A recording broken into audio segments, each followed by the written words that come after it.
I stand before you. Do you see me? I cry in front of you. Do you see me? I scream and bang and pound on the walls around me. Do you see me? I do something that you don't like and all of a sudden I'm violent. Now you see me. You're always gonna feel safe in school, seen in school, and heard in school. So why do I feel invisible and mute? I was taught from young that you've got to be the smartest so that you stay in their eyes, like the ink you use to write to rebuke their demise. Scanning the mark scheme from 1 to 9, low to high. And they were surprised to see the predicted and achieved 9s. And yet I stand before you, stained and conflicted. My brothers and sisters holding a hatred for a system that they couldn't beat. A thug, a gang, don't be so aggressive. No surprise when you see the grade 3 in their GCSEs. Playing with their future and their lives because you wouldn't listen. Ria, why do you aim so high? Because it's built in me. Because for years I saw education was the only way for me. Because it put my mom's heart at peace. To know her child would push through a system that was built against me. I stand here and feel like an anomaly.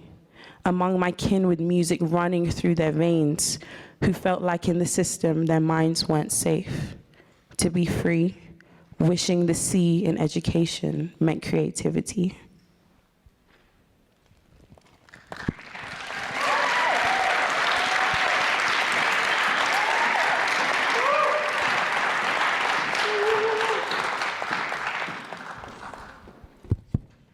Thank you. Give me a hug. That was amazing. Oh my gosh, so much. Can we have one more for Ria? Round of applause, please. One more round of applause for Ria. So now we have to get to know you. Please introduce yourself. Hi, my name is Ria. I am 17 and I'm from Northwest London. I'm a singer, songwriter, and poet. Woo! That was amazing. Ria, fresh off the Eurostar today, has come to perform for us. We're so happy that she was able to make it. One thing I wanted to ask you about that poem, I heard a reference to your mum, who I happen to know is a teacher. Yeah. So you grew up with an English teacher as your mum? Yeah. How was that? My mum always pushed, like, English was the most important thing. Like, you need to make sure that you get a really high grade in English, but she also left room for, like, me and my sister to be creative in what we did. So, like, I do music and my sister does art. So, yeah. How does it make you feel to express yourself, to be at UNESCO and to express yourself in this way? And what does it do for you? Well, firstly, I feel quite proud of myself, but also it feels good to be able to speak about my experience in education, but also the experience of my peers, which is very different to my own. We loved it. Can I just say, backstage before this, what none of you saw was Ayan gave a pep talk to Ria, which was one of the most beautiful things I've ever heard. So shout out to you for that. That was very nice. Two women looking out for each other. Love to see it. So Ayan, you introduce yourself now. Some people have already seen you this morning. So, from the poem, so that's my poetry sister. Definitely have to do that. So my name's Ayan Saeed. I'm the founder of Voicing Voices, and I'm here representing education above all in guitar. So shout out to my team there. Education above all in the house. And I am Jack Davies. I work for World's Largest Lesson. And our whole mission is about the SDGs in learning. And this year, our theme is SDG 4, which is what brings us here today. So, what are we doing? What are we doing here today? It's going to be an interactive session, okay? So security, if you could just lock the doors at the back, there will be no escaping. Shortly, we will be asking people in the audience to respond to 2 questions. And we're also going to be inviting all the people online. I've looked up at the screen as if the online world lives there. They will be joining in through this Mentimeter, as can all of you guys in here in the room. So there's been some talk already at Transforming Education Pre-Summit about digital literacy skills and how vital they are. I think this is going to be a test of how far we have to go in this room. Either scan the QR code or go to www.menti.com, enter the code 532478 75. And you'll be able to interact with the questions we ask. Your words will appear on the big screen, and so will the words of all the people who are watching around the world, which is very exciting. So I'll give you one more minute to do that, and then we're going to go into the first question, which will be a little experiment, a warm-up. That code 53247875. Okay, I think we're all online. Can we have the next slide, please? So this is just a chance for all of you guys to share where you're from in the world. Simple as that. So I'd love to see up on the board all of the countries. Yes. Sweden. UK, that'll be my mum. Nice to hear you joining us, mum. Oh my goodness, there's so many words flying onto this screen already. We've got France, Portugal, Uganda, Latvia, China. This is really hard to read. Colombia. Jamaica. All right, we've got the islands in. Ian's a fan of Jamaica in the house. Woo, there you go. Holla. Yeah, this is the kind of thing we want. We want whooping, we want hollering. So while these words are flying onto the screen, a very short moment of reflection. You've all come here, you've expended a lot of energy, you've done a lot of listening, absorbing, thinking about the theme of transforming education. So this session is going to be a chance to reflect on that, share your thoughts, share with each other in the room, make connections, and think about why we're all here. And one fact that I wanted to share with you, which really stuck with me preparing for this event, is that we've got more than 140 education ministers who will be a part of this summit in some form or other over the next 3 days, which I think is pretty incredible. In fact, should we have a little round of applause for their excellencies who are joining us? Woo! 140, so... That's 140 ways to change things, right? I love it. So all of us gathered here, we know why we're here. We really believe in the power of education, the power of education to change the world, the limitless power that education has. Amina Mohammed said today, the DSG, Deputy Secretary General of the UN, said, "We know the whys, we know the hows. Now it's about building a movement to make it happen." And then she quoted the Secretary General of the UN, Antonio Guterres, who said, "And we need to do that beginning yesterday." So it's all about urgency and getting things done. And I just want to say thank you to everyone in the room who's here trying to make it happen. We're going to take the fire back to our communities. And that's what the next question is going to be all about. So if we could display question 1 on the screen. And Ria, what is question 1? So the first question is, if you could reinvent one thing about education, what would it be? And we will be coming into the crowd to hear answers. We want to keep them really short and snappy. People online and in the room, you can share your short responses via the screen there. You can feel free to start getting them in now already. Ayan and Ria are going to start going into the crowd to get your responses. But before you do, let's model it for everyone. So Ria, I'm going to start with you. If you could reinvent one thing about education, what would it be? I think I would make, bigger spaces for young people to be creative so that they can flourish a bit more. Because it's very academic, it's very much like maths and English, that's what you need, but you need spaces for music and art and other creative arts. So true, and you're living proof of that here today. Ayan. Given my poem this morning, I would like us to reinvent the decision-making space and table. ASAP, please. Thank you. I love it. And we're going to hear more about Ayan's work a bit later on. For me, I've got 2. One is goal 4.7, education for sustainability. But I've seen a few people who've said that today. So my other reinvention is to bring joy into education as much as possible. Learning how to be joyful, to experience joy. Joy is a radical act. That's us. So hands up in the room. Make life easy for Ayan and Ria, and for Steph, and for Kimbara, who are at the back. We have a hand. We've already got, and we've got the left. The left side is going. Oh, we got. Oh, we've got one here. I'll count one. One in the middle, one on the left, none on the right currently, or maybe there's one right at the back. Go ahead. And could you stand up, please, so that we can all see you? Thank you very much. Hi, everyone. My answer was freedom to be your most authentic self, because that looks different for everyone, and just having the space to do that can create so much in the world. All right. Love it. Have we got someone down there, Ria? Yeah, I do. Oh, Ria passes on to Riha, who met earlier on at the session. Riha, if you could stand Yeah, up. that's so funny. I met someone who's also called Ria. So the Riha and Riha, yes. For me, if we could reinvent how we don't focus on education and learning, but instead focus on love. I think we need more love and aspiring to achieve happiness for every child, and let that be the starting point, because when you're happy, you can learn. And then maybe we don't have to start thinking about radically transforming policies. Maybe it will come anyway, naturally. Thank you. Thank you so much. Steph, yes.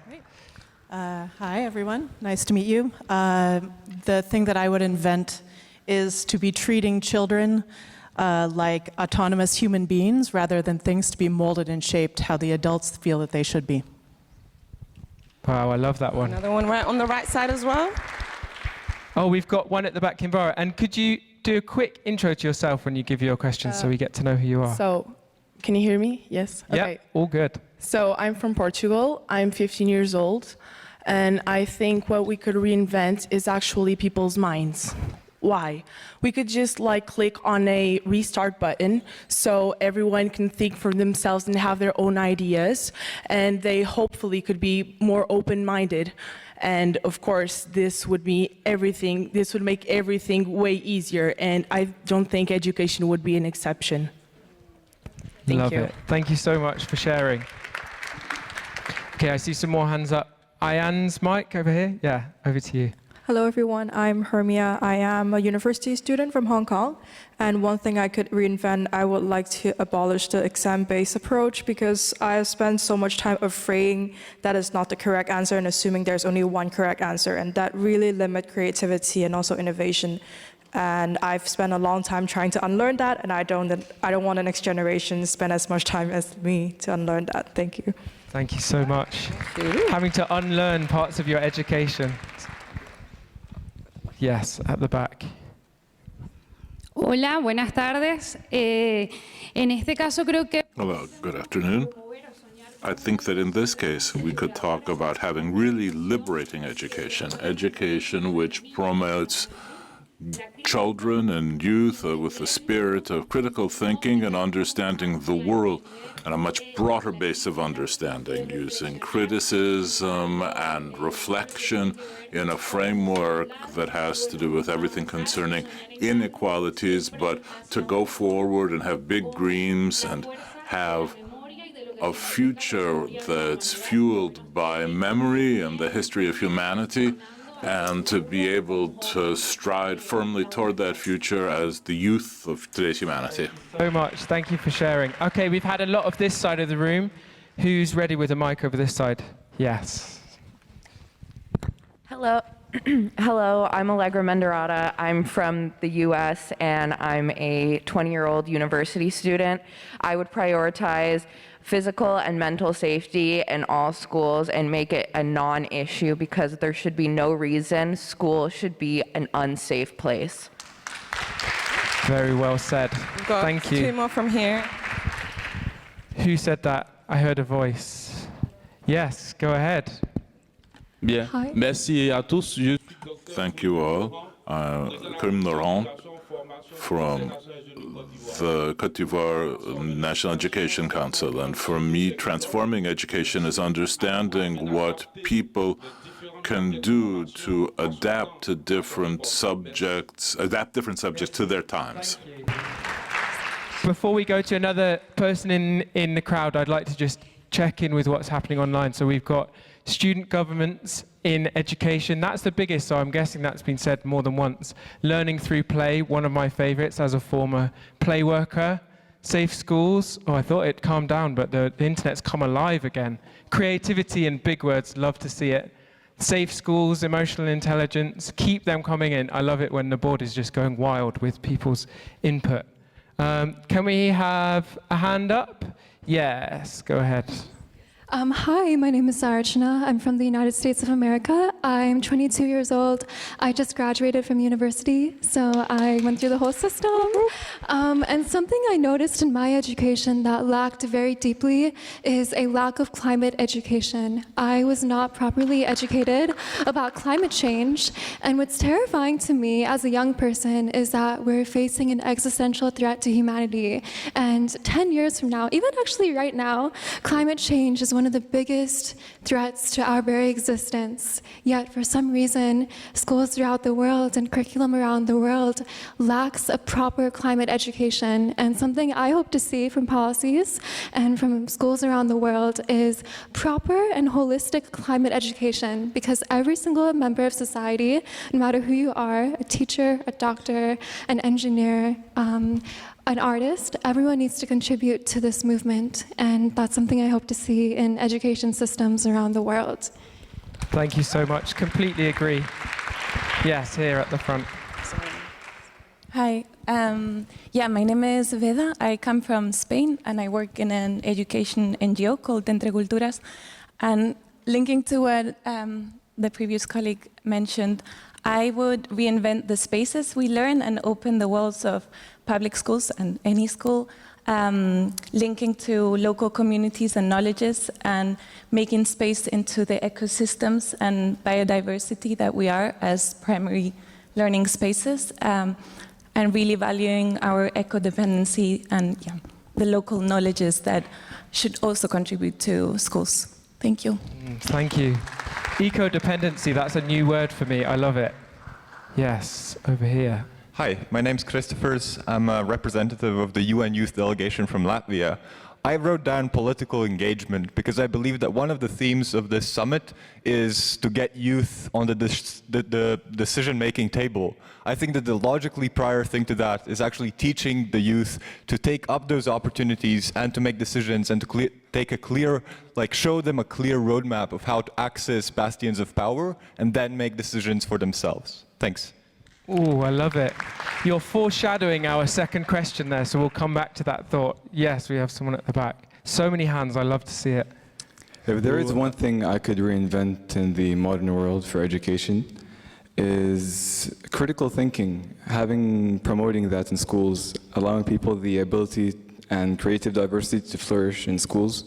I think nowadays there's always a curriculum to follow that kind of generalizes education for everyone, but not everyone has the same mind. We should have education systems that promote people to think in different ways and teaching them the crucial skills that they need for life, and most importantly, the ability to think for themselves. Thank you so much.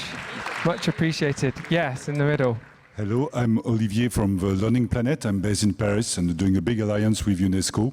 One thing I would change is more cooperation and less competition. More focus on collective success and meaningful collective success rather than individual success in academia. So this would be a basis. Hi. Thank you. Thank you Hi, very everyone. much. My name is Doreen Liomba. I am from Namibia. If I could reinvent anything in education in the modern world, I would prioritize technical and vocational training education in order to promote industry and sustainable development. Thank you. That one felt like it was inside my own head because I couldn't see where you are, but thank you. Great point made. We'll have two more because then we're going to move on, but I'm loving how many, there's literally hands everywhere. My name is Ahmed Kayode Alabi and I'm from Nigeria. Okay, we'll come to you next, yes. My name is Ahmed Kayode Alabi and I'm from Nigeria. And if there's anything I want to reinvent, it's collaboration for educational change. And that's by being a piece of a jigsaw puzzle. Education is just like a piece of the jigsaw puzzle. And all we need to do, we don't need to do everything. We just need to be a piece in the life of one child. And that means one person is providing life skills. Somebody is using dance. A teacher is teaching in the classroom. Somebody is providing scholarship for a child in a rural community. By being a piece in the puzzle of one child, we will reinvent education and we will unravel the puzzle that is yet, we would unravel the puzzle that is yet to be unknown. Because a child can be something in the future. Thank you. Thank you so much. We're going to have Hello. you at the front, and then we're going to go to whoever's at the top, and they can shout without microphone. But first, we'll go to you here. Thank you. Bueno, yo creo que cuando entendamos que I think that when we understand that we're not living in the world, but rather living with other people, then you understand that it's a win-win situation. The idea isn't that I should win and other people have to lose, but rather that we will take care of each other and bring each other to better situations. Okay, final person, because you stood up with so much energy. It almost frightened me. And then we'll go to this person who's so desperate that they're standing, about to jump from the railings. Okay. And then we will move on. But guys, I love this energy. Thank you so much. Yes. Over to you in the middle. Okay, I apologize. I want to take a video, so I'll sit for the video. So, hi everyone, my name is Sheikha. I'm Sheikh Al-Mari and I'm from Qatar. If I want to reinvent anything in the education process, I would reinvent the curriculums to be more inclusive when it comes to communities, cultural backgrounds, rather than being based on, foreign policies. And I would focus more on enriching the education experience more than changing people themselves, and prioritizing human rights when it comes to education. Thank you so much. Okay, finally, and there will be another question, so we'll all have a chance to speak. Up to you at the top, and please talk as loudly as you can. I don't know if we're going to get a chance. Woo!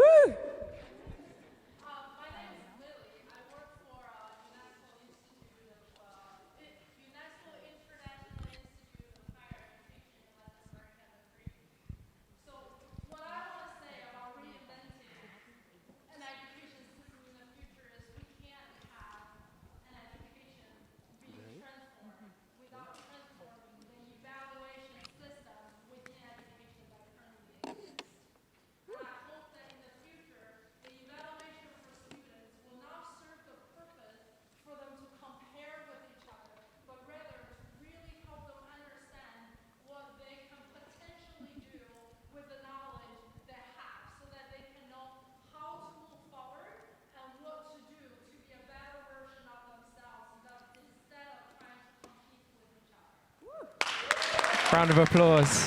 Thank you so much. Ayan and Ria, do you want to come join me back on the stage?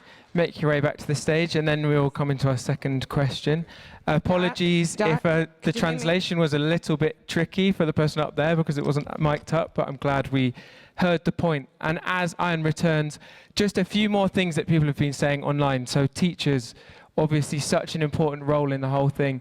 We have curriculum, another mention for play, humanize, which is a word I love in this conversation, engagement, inquiry, learning. Thank you to everyone engaging online. Thank you, you guys in the room. That was the fire that we all have. That's the reason we're here. I hope all of you were noting who in the room you're going to go and have a conversation with later on today and make those connections. It's on us. We have to take that energy and paint the picture for the rest of the world of this is why education matters. People glaze over. I don't know if you've ever tried to talk to someone, about, oh yeah, I'm really passionate about education. They think about classrooms, they think about their experiences. I don't even know what they think, but their eyes glaze over. If they were in this room, their eyes wouldn't be glazing over. So let's take that passion back with us. Thank you very much. So the next question is going to be about youth voice, the theme of today. And to introduce the question, I'm first going to ask our wonderful co-host, Ayan, to take center stage and share a little bit about your work and why youth voice is important to you. Thank you very much. Well, my story with education started with mothers like Ria, who I used to communicate, advocate for in Tower Hamlets, East London. I don't know if many of you know of that space, but over nearly 50% of our young people are struggling with poverty. And I'm talking about children in inner London who don't even have school shoes that are actually sustainable for them to walk into school with. Like, the problem was that severe. So I became a community advocate when I was in uni or whatnot to support a lot of the marginalized groups in that community who were like my mother, migrated from civil war, from such places where there weren't human rights, Also, a lot have lost their family members. A lot of these communities have come into London or in this borough in order to have a better chance at life, a better life. But what was happening is the mothers couldn't understand why the report that they were getting back from the school was your child is disruptive, or your child is not engaging, your child is this. This is a child that just survived civil war. What do we expect from them in a class where we're expecting them, as the lovely lady, young lady just mentioned, when we're comparing and not actually looking at the needs of these young people that are in there? So to prove to the parent, to the mother, as much as I try to convince mothers, it is not your child, that's the problem, it's a broken system, there was that difficulty. So I took it upon myself to become a science teacher in Tower Hamlets in order to advocate for the young people. And I spent over 6 years in the education system, and it's rigid. It is very, very rigid. It is not developing as fast as we're developing. It's not in tune with globalization. It's not in tune with our individual selves. So after doing that and realizing things weren't moving as fast as we needed them to move, I started my own consultancy firm called Voicing Voices, which is essentially the stories of this community, the stories of my international family who are struggling on a day-to-day basis for an education that they have a human right to. So I want to, honestly, everyone that's here, everyone that's in a decision-making space, these are human lives at the end of the day. These are human beings that deserve the access to be able to better their circumstances. This isn't a charity situation. This is better for our economics. This is better for our social development. This is better for everything else, all these SDGs that we are trying to achieve. It lies in education and it lies in access, and I really hope we can take something from this and transform education in a way that is inclusive and accessible to every single human being. So that's kind of my story. Round of applause, please. Yes, I love it. Love it. Okay, and that introduces perfectly our next question, which is Ria. So question 2 is, how could you make space for children and young people to help transform education? So this could be things you're already doing in your work, or it could be a commitment that you take away with you to help light the fire under this youth movement, under this education movement. So if we could have the lights up in the room once again, we're going to come around to answer questions. First of all, I would like to come to one of our friends at Generation Unlimited. You might have to throw the microphone. We'll come back to you because that could hurt someone. Who's got a hand up over on this side of the room?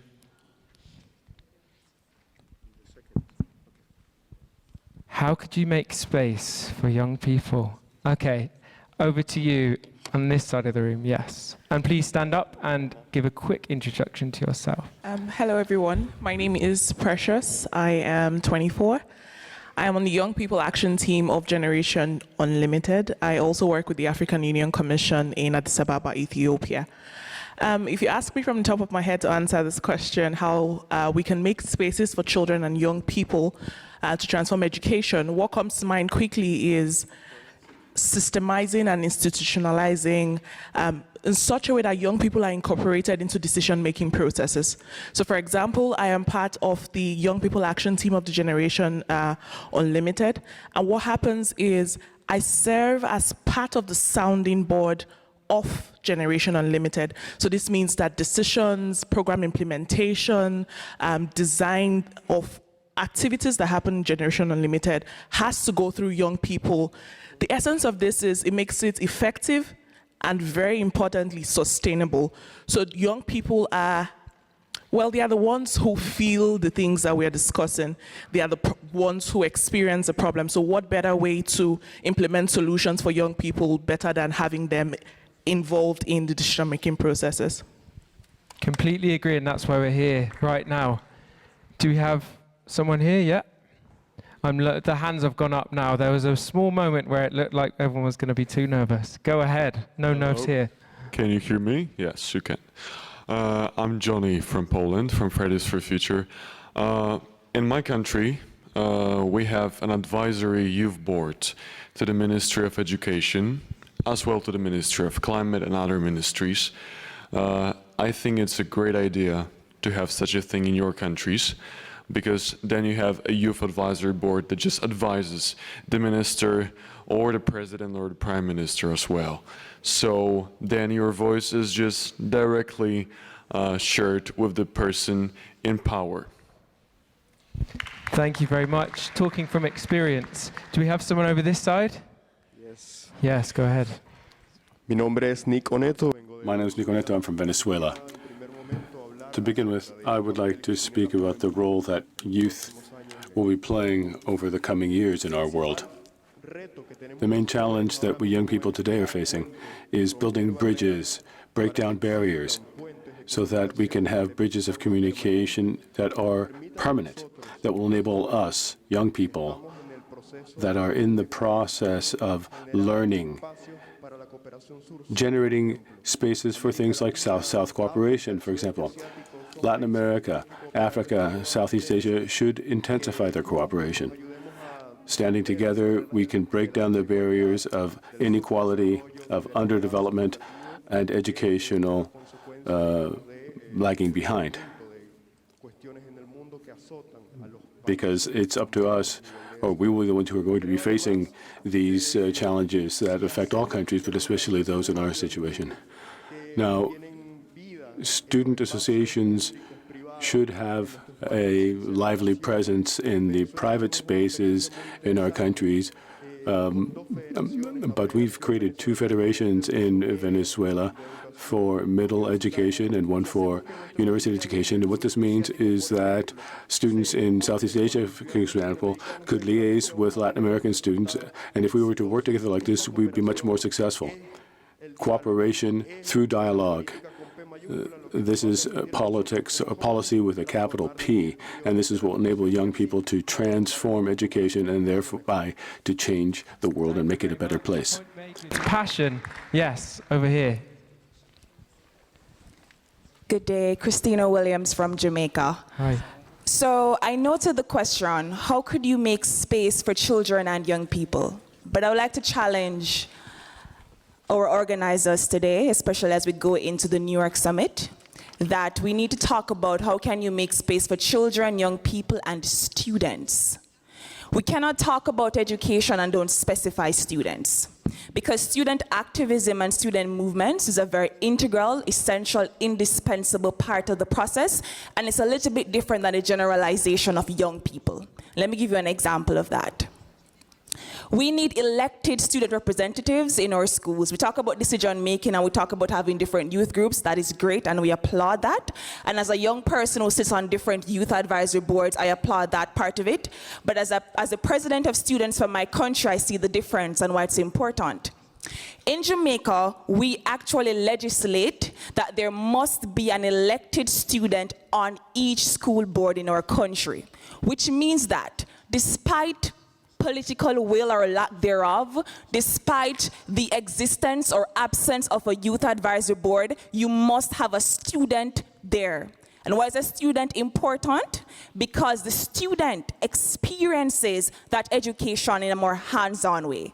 So a young person external can advise because they're a young person and they're introduced and they go through education likely. But when a student within the specific system give that suggestion, is consulted, is a part of that process in a meaningful way, you actually see even more equitable and inclusive outcomes. So let's add children, young people, and students to help transform education. Thank you. Love it. We've got one over here, Jack. So if the first question was the why, this is all about the how, and it's real life examples. I love it. Yes, over to you. Unfortunately, in life, we always go back to our sources. That's what life tells us. We always go back to our sources, to our origins. And the origin of everything is education. If there's no education, we don't start again. And if we don't start again, then that means that we're going to make mistakes in life.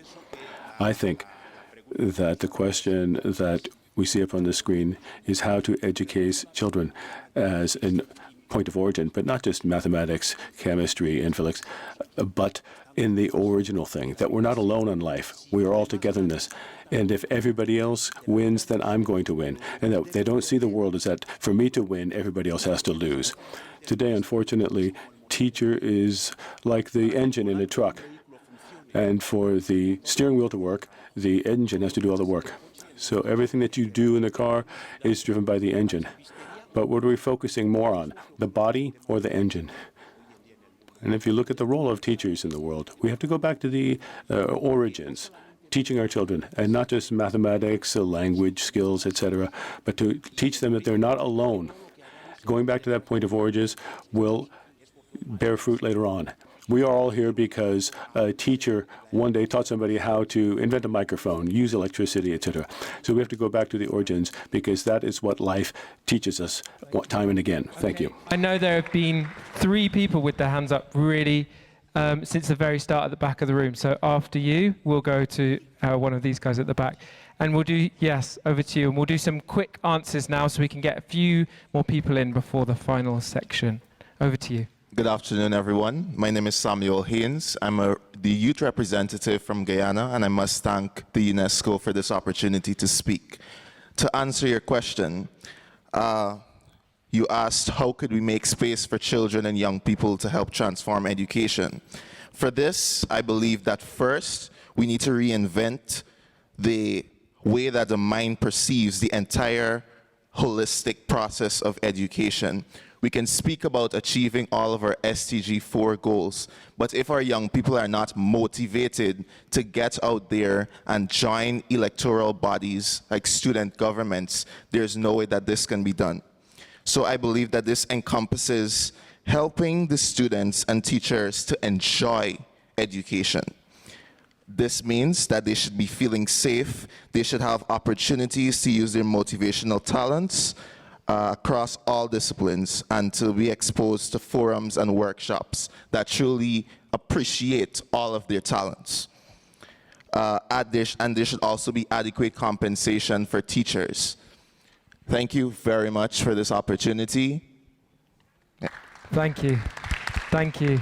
Yes, at the back, we'll have let's do all 3 of you, unless you've answered together very quickly as a trio. Okay.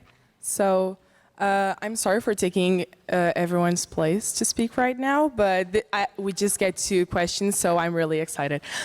So, since some awareness campaigns that have already been done, like lectures or maybe TED Talks, might be boring for people that are younger than us, I would bet on some fun games or some smart but also quick presentations where it could be like called and described as a fun philosophy class. Like teachers would do presentations with some pictures that kids would love to see, with small descriptions so they know what they're looking at, and they would also know what's right and what's wrong.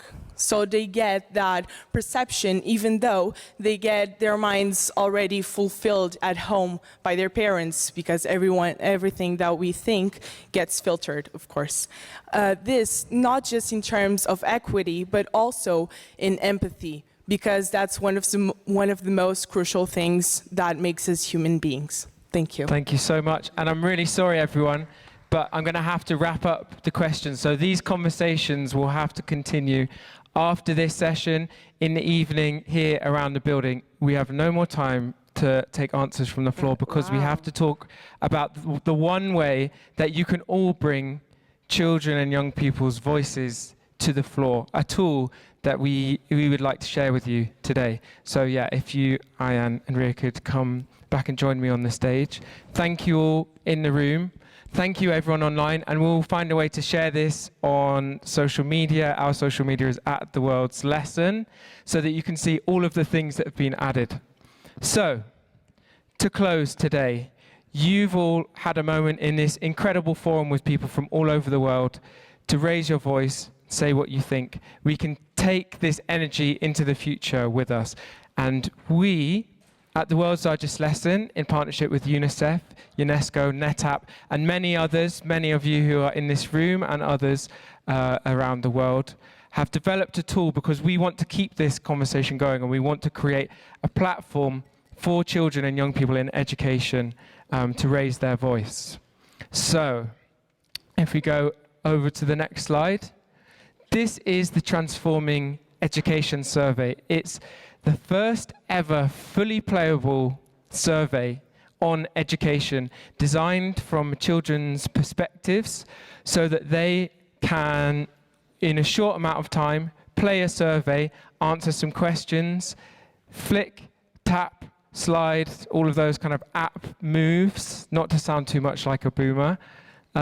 They can explain their experiences of education, the kinds of things they're learning about, the kinds of things they'd like to learn about, how they're learning, how they might like to learn, what they think the purpose of education is, and what they think the purpose of education should be.